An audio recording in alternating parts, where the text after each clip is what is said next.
Chair, and thank you for the opportunity. You mentioned in your speech, you talk about, has been referred to by my colleagues on this side, about sustainability. And it says, your speech said, recognizing that sustainability goes beyond just the environment. And yet, we heard just recently, actually yesterday, from the Premier of Northwest Territories, has a problem with the Liberal version of sustainability. And this is a Liberal MLA,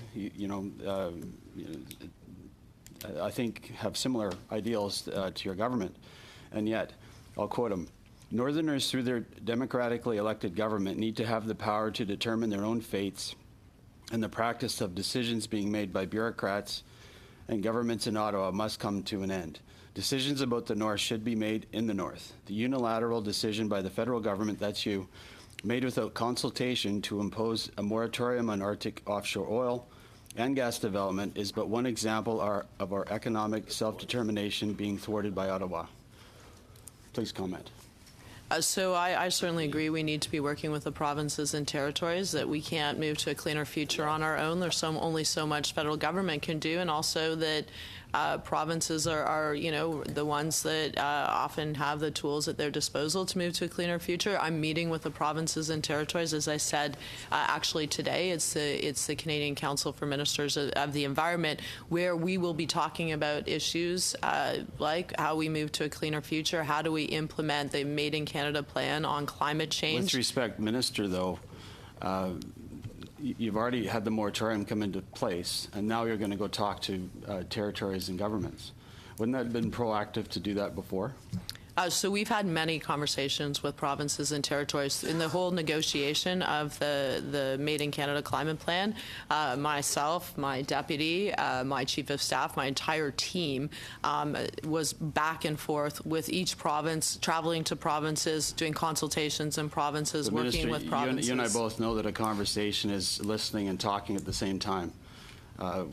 Somebody's talking, somebody should listen and actually listen to what the person has to say on the other side and actually act on what they're proposing. To unilaterally have a moratorium across the North, and it's obviously apparent that this is going to dramatically affect First Nations communities in a negative way that are already being hit economically. Now you just hit them again with any kind of planet sustainable development. So you talk, and we've heard you talk and talk and talk, but the reality on the ground is people are going to go without jobs. And the Premier even just said yesterday, he said the best social program is a job. And you've just taken away jobs from the North. Can you please respond?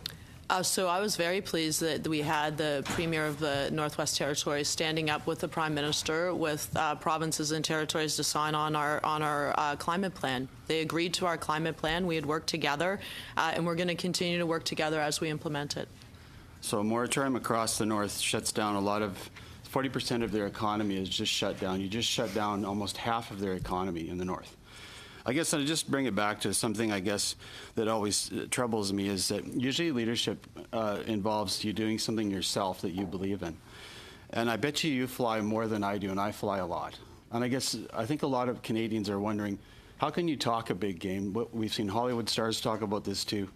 They talk a big game for everybody else, but do different themselves. Can you respond? Yes, unfortunately, I have to travel to meetings that sometimes it requires me to be there in person, including in the Northwest Territories. When I work with Indigenous peoples, I need to meet with them directly. That is critically important so that you can understand them. There's some things that you simply can't do by conference call. I try to do conference call. I buy carbon offsets.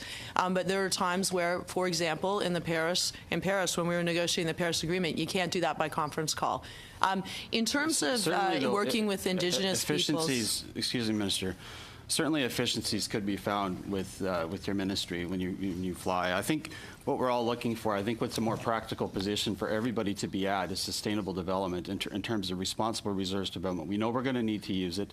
Your government has said you're supporting pipelines, and we've heard that. We've not seen pipelines move forward. We have a Kinder Morgan project currently right now before it's supposed to be being built as we speak. And I expect to see the leadership, when I saw you make the announcement that it's approved, I expect the leadership to see that it's actually built. Because it's one thing we've heard a lot of talk about, that you're pro-sustainable resource development. Prove it. So let's just be clear the difference between the role of government and the role of proponents. So government approves projects or doesn't. It does a proper review, and then it's it's up to proponents. But we've been clear: the environment and the economy go together. We're in a transition to a low carbon future. We've approved pipelines.